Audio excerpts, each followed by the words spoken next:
Here's the key on this. Don't major in minor things. If you take up major time to do minor things, I'm telling you, you'll be behind the curve constantly. Here's what we learn in sales training. What's major time and what's minor time? Here's minor time, thinking about prospects. Here's minor time, making lists of prospects. Here's minor time, keeping books on prospects. Here's minor time, going to see the prospect. Here's minor time, evaluating the prospect after you've been there. That's all minor time. Here's major time, in the presence of the prospect. That's major time. And if you took a look, if you're in sales and you took a look at a week, you'd say, my gosh, I'm spending 90% of my time on the minor stuff and so little time on the major stuff in the presence of. How many hours in the presence of in my day? How many hours in the presence of during my sales week? Because the time that really counts is in the presence of the prospect. Majors and minors. Here's another key time management essential. Don't mistake movement for achievement. It's easy to get faked out by being busy. Guy comes home at night all exhausted, falls in the chair and says, oh, I've been going. Here's the big question. Doing what? It's not the going. Some people are going, and they're doing figure eights. Their progress is small. So don't mistake movement for achievement. Here's another one in sales we learned. Don't mistake courtesy for consent. If somebody's pleasant and they nod, you say, oh, they're going to buy. No, they're courteous. You can't mistake courtesy for consent.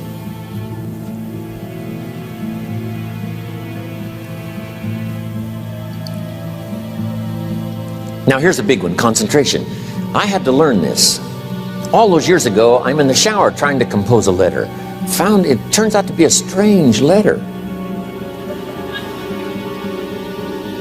So here's what I learned to do. Save the work till you get to the office. Save the work till you get to the work. Don't try to get to the office on the way to work. On the way to work, enjoy the way. In the shower, enjoy the shower. Then go to work when you get to work. I found this to be helpful. Concentration. Here's another big one. Learn to say no. I'm telling you, in such a social society we have now, it's so easy to try to be a nice person, saying yes to everything. Find yourself overloaded. Now you got to call and make the, well, gosh, you know, all the time it takes to back out of something that you said yes to too quickly. Here's what might be better. I don't think so, but if that changes, I'll call you. Little things you can use not to overcommit yourself. My friend Ron Reynolds says, don't let your mouth overload your back. It's a good one. Now here's a big one on time management. When you work, when you play, don't mix the two. Don't work and play. I used to take my family to the beach and I would bring my briefcase.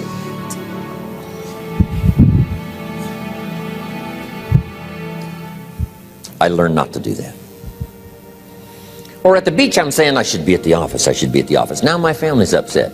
Because I'm at the beach and I'm thinking office. Now when I'm at the office, I'm thinking what? I got to get my family to the beach.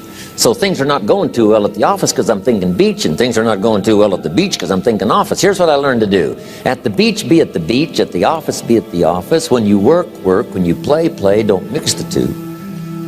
Don't work at play. Now here's one of the most important ones. Don't play at work. Work is too serious. You don't want the reputation of being the office joker. It's not a good one. Yes, there's time for some pleasant stories. Yes, there's time for a little humor. Yes, best if it's a happy office, of course. But I'm telling you, you got to be serious about work, because you're parting with a piece of your life for the work you do. Your work costs you a piece of your life. Here's what it's called. Serious business. Not grim, not unhappy, but serious. Key. Don't play at work. The old expression, I don't think we use it anymore, horse around at the office. Play around, play jokes, play tricks. No place, not at the workplace. At the beach, yes. At the bar, yes. Somewhere else, not work. You've got to treat work with all due conservative passion, because it's leading you to your future. Here's another key phrase: all work is good. You may not like your job, but if it's the stepping stones to get you to where you want to go, you got to appreciate your job. You don't have to have a passion for your job. Here's the ultimate passion: a passion for incredible success in every department of my life. That's the passion. But don't look down on some menial job you have to do to finally get you to where you want to go. No job is menial. No job is not, every job is noble. Training life for pay, making a contribution to society. Next, analyze how you are. And if you have some weaknesses, if you doesn't seem like you can change, here's the key: get it covered. I used to keep promising myself I'd keep the books, keep the books, keep the books.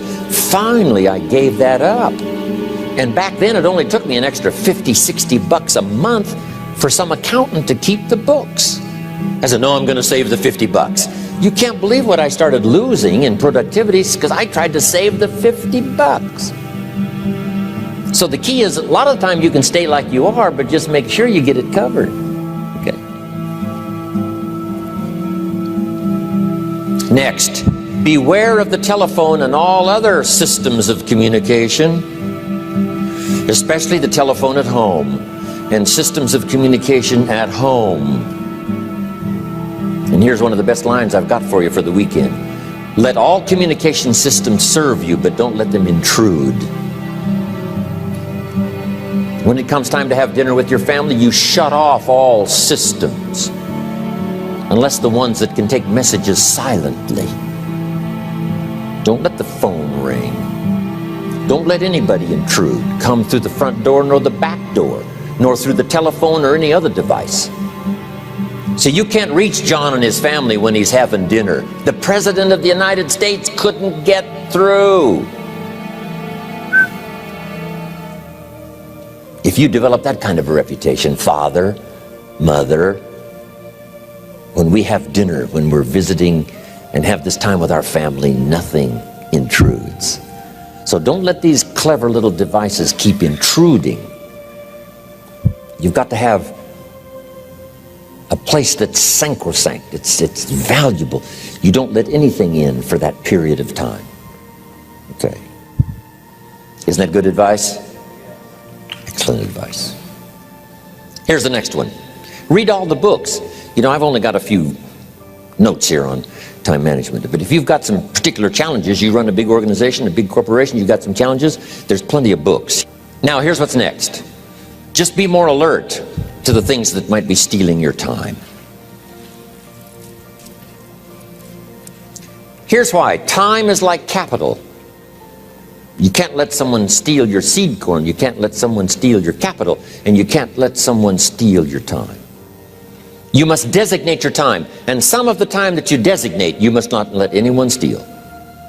Casual time, you might let someone intrude and steal a little bit and take a little bit, but not serious time. Key.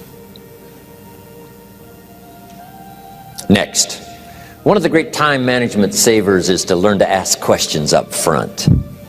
Sometimes you talk to somebody for an hour, and then you ask questions and find out if you would have asked those questions up front, you could have saved yourself an hour. Asking questions up front helps you to get to the problem now. But if you just launch into some discourse, you might waste 30 minutes, waste an hour, when here's what you should have been talking about. After you finished an hour, you say, John, what's really the problem? He said, well, it's something personal. See, that's what you should have been talking about this whole hour. Key. Next, learn to think on paper. Now we're going to take a break. Some ways to think on paper. One, we've covered one. Solving problems. Take it out of your head and put it on paper. Another one is setting goals. Making these lists we've already started. Here's another good way to think on paper. It's a projects book. Each person you're working with and each project you're working on, get a loose leaf binder and a tab and some pieces of paper behind the tab, and do a little continual summary of how it's going between you and that person and between you and that project. I call it a projects book. It is so useful to me. But what's going on between you and this person? When you last got together, what did you talk about? And you got a few notes there. Here's what we talked about the last time we got together. Now when you get together again, you can review that so you'll know better what to talk about. When the president gets ready to travel and he's going to meet some important people, guess what they bring him? All these briefing books. Right? The last time you were with Khrushchev, Kennedy is informed. Here's what he said and here's what you said. Kennedy said, oh, that's valuable. I need to remember that. If a person is important, it's worth a little running account. You might even have a projects book for your children. Here's what's happening between me and my child. We've talked about this, and we've talked about this, and we've talked about this. Next, a day timer. Keeping track of all of your appointments. You know, mine is all filled with, when to catch an airplane, and when to do a seminar, and when to sit down and have a conference, all the rest. Next is a game plan. If you've got a house and the insurance is going to come due and some other things are going to come due, you just put it on a spreadsheet and make sure it's taken care of.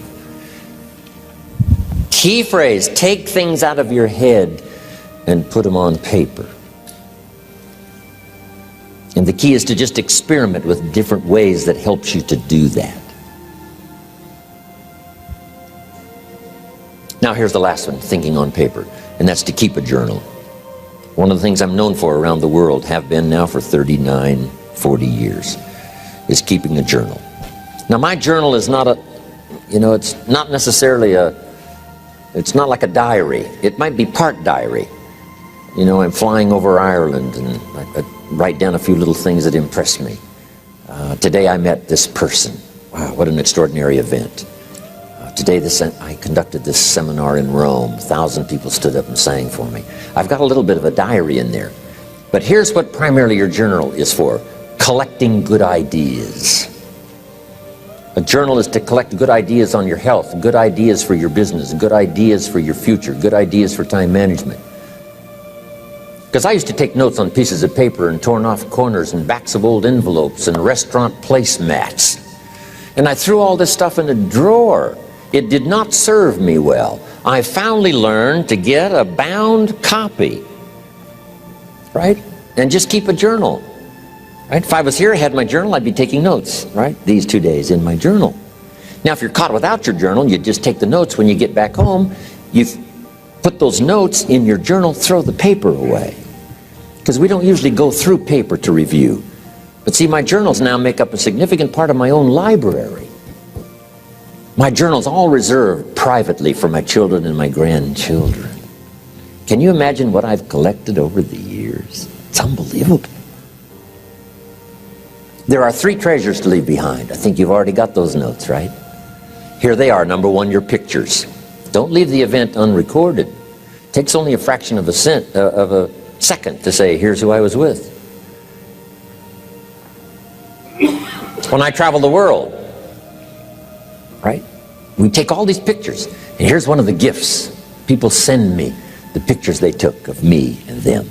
It's part of the treasures I have on the farm.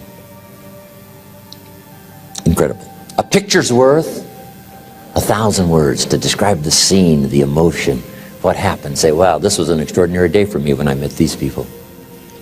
Here's what they told me happened to them when they went to my seminar 10 years ago.